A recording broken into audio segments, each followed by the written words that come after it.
राजधानी में आज सबसे पहले बात होगी पड़ोसी मुल्क बांग्लादेश की, जहां तख्ता पलट के बाद पहली बार वोटिंग हो रही है। बांग्लादेश की कमान तारिक रहमान को मिलेगी या जमाती कप्तान बनेंगे, आज इसका फैसला हो रहा है।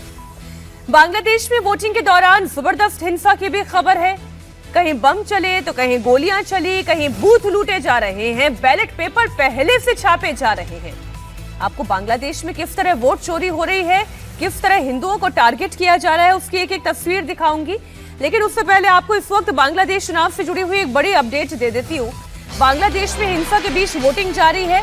अब सिर्फ 90 मिनट की वोटिंग बाकी है और अब तक सिर्फ 33% वोटर ही वोट डाल पाए हैं। सोचिए जरा, इस वक्त दोपहर के 3 बज रहे हैं, 33% मतदान ही हो पाया है। बड़े पैमाने पर बूथ कैप्चरिंग की रिपोर्ट आ रही है। बांग्लादेश के मुंशीगंज 3 और गोपालगंज सदर इलाके में वोटिंग सेंटर के बाहर देसी बम फेंका गया। पोलिंग बूथ के बाहर धुआं तस्वीरें सामने आई। धमाके की वजह से कुछ देर के लिए मतदान को भी रोकना पड़ा।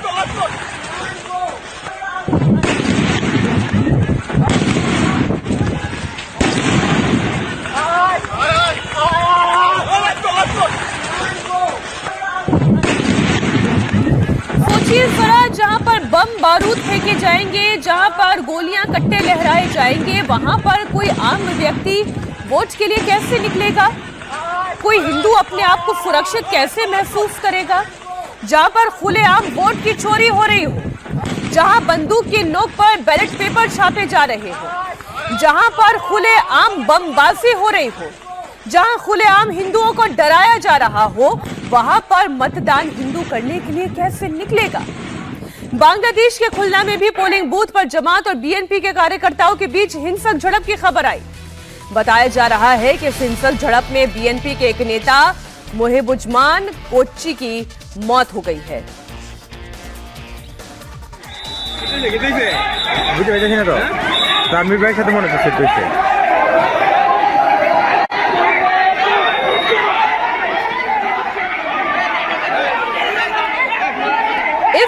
इस मतदान में, इस चुनाव में दरअसल 2 ही प्लेयर है।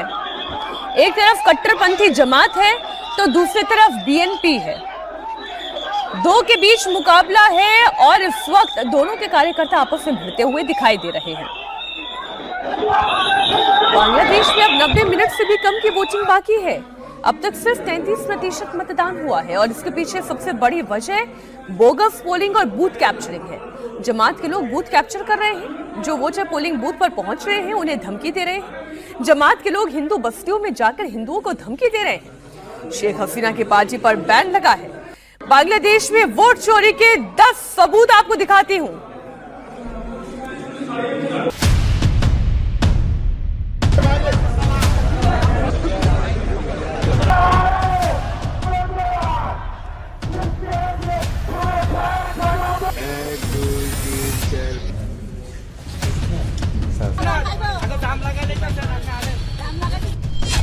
तख्ता पलट के बाद बांग्लादेश में पहला चुनाव।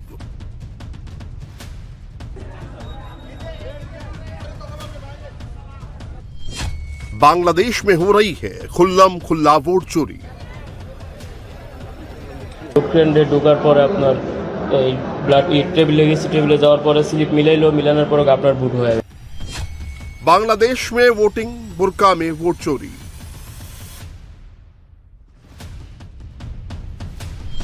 जमातियों की गुंडागर्दी, हिंदुओं को धमकी।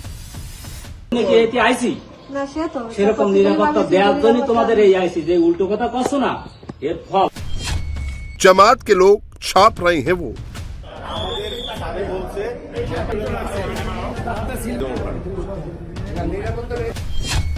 बांग्लादेश की आवाम चुन रही है प्रधान।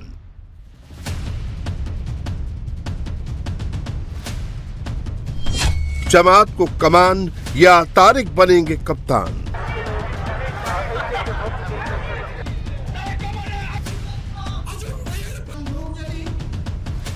बांग्लादेश में पार्लियामेंट के लिए वोटिंग हो रही है। बांग्लादेश की आवाम जातीय संसद के लिए वोट कर रही है। बांग्लादेश में तख्ता पलट के बाद ये पहला आम चुनाव है। शेख हसीना के बांग्लादेश छोड़ने के बाद पहला चुनाव है। बांग्लादेश में हिंदुओं के नरसंहार के बाद पहला संसदीय चुनाव है। जेंजी आंदोलन और हिंसा के बाद पहली बार बांग्लादेश के लोग प्रधान चुन रहे हैं। खालिदा जिया के निधन के बाद बांग्लादेश के लोग पहली बार वोट कर रहे हैं। तारिक रहमान के बांग्लादेश लौटने के बाद ये पहला चुनाव है। बांग्लादेश का ये चुनाव कितना निष्पक्ष है? आवाम में वोटिंग को लेकर जोश क्यों नहीं है? हिंदू वोटरों को कौन धमका रहा है? बांग्लादेश का चुनाव कितना निष्पक्ष है, इसका अंदाजा आपको इन तस्वीरों को देखकर लग जाएगा। वोट चोरी का सबूत नंबर 1। ये तस्वीर सिद्धिरगंज नारायणगंज के धनकुंडा पोलिंग सेंटर की है, जहां वोटिंग शुरू होने से पहले ही पोलिंग बूथ पर चुनाव कर्मियों ने बैलेट पेपर पर स्टैंप लगा दिया। जमात के चुनाव चिन्ह पर मोहर लगाई गई। उसका सबूत देखिए, बैलेट पेपर नंबर 10421186 है, जिसमें तराजू जो जमात इस्लामी पार्टी का चुनाव चिन्ह है उस पर मोहर लगाई गई है। ये तस्वीर वोटिंग शुरू होने से 11 मिनट पहले सोशल मीडिया पर शेयर की गई। वोट चोरी का सबूत नंबर 2। बांग्लादेश में वोटिंग के दौरान कितनी धांधली हो रही है, उसका सबूत नंबर 2 देखिए। ये बांग्लादेश की राजधानी ढाका की तस्वीर है, जहां पैसे से वोट खरीदे जा रहे हैं। लिफाफे में भरकर वोटरों में पैसे बांटे जा रहे हैं। बताया जा रहा है कि ये ढाका 6 निर्वाचन क्षेत्र के एक पोलिंग बूथ के पास का वीडियो है, जिसमें जमात इस्लामी के लोग खुल्लम खुल्ला पैसे बांट रहे हैं।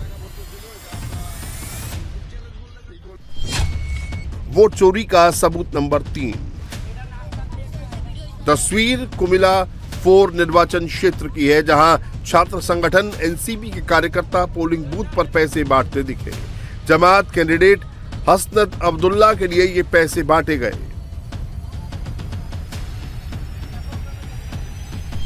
वोट चोरी का सबूत नंबर 4। बांग्लादेश में पैसे सिर्फ जमाती नहीं बांट रहे हैं, बल्कि तारिक रहमान की पार्टी भी वोटरों में खूब पैसे बांट रही है। ये तस्वीर पटू आखाली की है, जहां बीएनपी के उम्मीदवार शाहिद उद्दीन चौधरी के पीए की गाड़ी को जब्त किया गया, जिसमें से 50 लाख रुपए कैश जब्त किए गए। वोट चोरी का सबूत नंबर 5। बांग्लादेश में किस तरह का चुनाव हो रहा है, उसकी वानगी आप इस तस्वीर को देखकर लगा सकते हैं।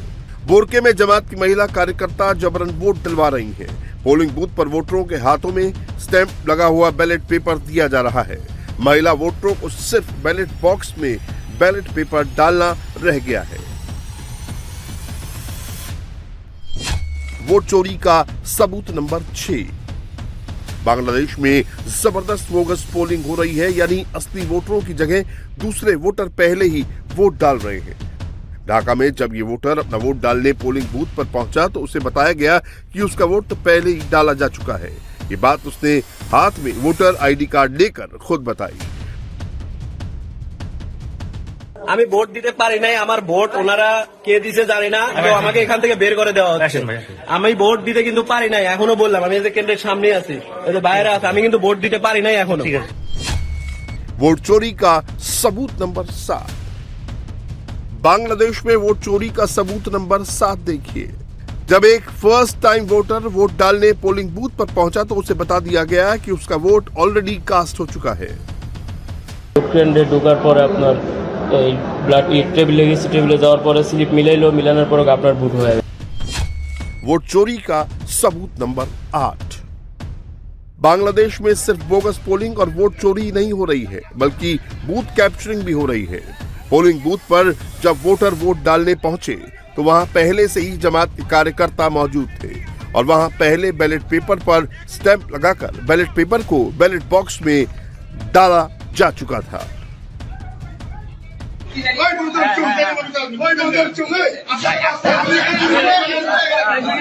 উনি একজন মুক্তিযোদ্ধা, এই ওয়ার্ডের সাবেক কাউন্সিলর। এরকম রাখ এই কথা আমাদের কি শিখান আপনারা নির্বাচন এখনই শুরু করে দিয়েছেন নাটক।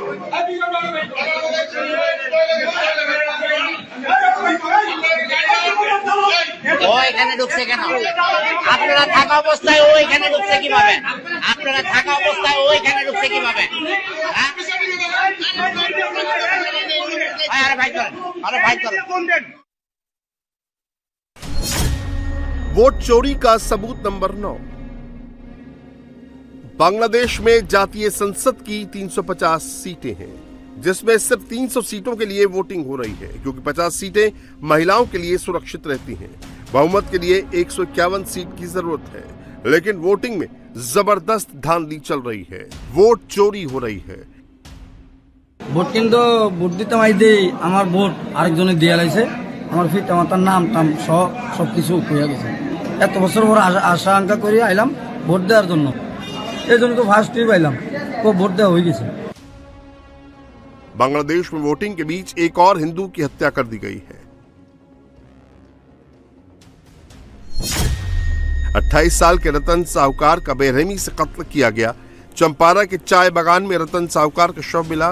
उसके हाथ पांव रस्सी से बंधे थे, शरीर पर गहरे जख्मों के निशान थे। रतन की हत्या वोटिंग शुरू होने से महज कुछ घंटे पहले की गई थी, जिसके बाद से हिंदुओं में दहशत है। साथ ही जमात के लोग हिंदुओं की बस्ती में जाकर खुलेआम धमकी दे रहे हैं और कह रहे हैं कि अगर जमात को वोट नहीं दिया तो रहना मुश्किल हो जाएगा। সেরকম নিরাপত্তা দেওয়ার জন্য তোমাদের এই আইসি, যে উল্টো কথা কছো না এর ফলও আছে। শুধু খালি চুপ করে থাকবে, কিচ্ছু করবে না। আমরা জামাত রাখতে কিচ্ছু করবো না, ওদিকে দিয়ে এমন ফ্যাশন ফ্যাসবে সে সময় আমরা তোমরা কিছু আসতেছো না, আমরা ঠেয়াবো না, আমরা আসবো কেন? আর তোমাকে ঠেয়ানোর জন্যই এত হাত পায়ে থাকো থাকো। बांग्लादेश में रहने वाले 1,31,00,000 हिंदुओं के सामने एक तरफ कुआं और दूसरी तरफ खाई की स्थिति है, क्योंकि इस बार चुनावी मैदान में शेख हसीना और उनकी पार्टी नहीं है। अवामी लीग को चुनाव लड़ने से बैन कर दिया गया है। शेख हसीना बांग्लादेश छोड़ चुकी है, लेकिन बांग्लादेश के लोग अभी भी चाहते हैं कि शेख हसीना की पार्टी चुनाव लड़े। बैलेट पेपर पर शेख हसीना की पार्टी का नाम और सिंबल नहीं है, तो ऐसे में हसीना समर्थक पेन से अवामी लीग का सिंबल नाव बना रहे हैं, उसके सामने टिक लगा रहे हैं और नीचे लिख रहे हैं no vote no vote. Bangladesh में इस बार टक्कर तारिक रहमान की बीएनपी और शफीकुर रहमान की जमात इस्लामी के बीच है। कहा जाता है जमात इस्लामी को मोहम्मद यूनुस का सपोर्ट है, लेकिन अब तक आए सर्वे में तारिक रहमान की पार्टी आगे है। बांग्लादेश के 65 से 68% वोटर्स चाहते हैं कि तारिक रहमान ही बांग्लादेश की कमान संभाले, जबकि 53 से 58% बांग्लादेशी चाहते हैं कि कट्टरपंथी शफीकुर रहमान प्रधानमंत्री बने। हालांकि इसका फैसला कल सुबह तक हो जाएगा, लेकिन शफीकुर रहमान इसे ऐतिहासिक क्षण बता रहे हैं। On that note, there is no second class citizen. Sir, All there of is us. no second class Yes, citizen. all of us. Sir, once the election commission said this is the historical We have election. no doubt India is my nearest neighbor. It will be our priority. Do you see yourself as a prime minister? Sorry, sir. You will be the prime minister? I don't know. It's one question, last question from my side. In India, there is a concern about minorities in Hindu. What's your message to the I have no minority in my country. Hindu? No minority. We all are equal. How are We Bangladesh? are all first-class citizen in this country. We never endorse any minority or majority. What would Only upon the basis of belief. We never admit it.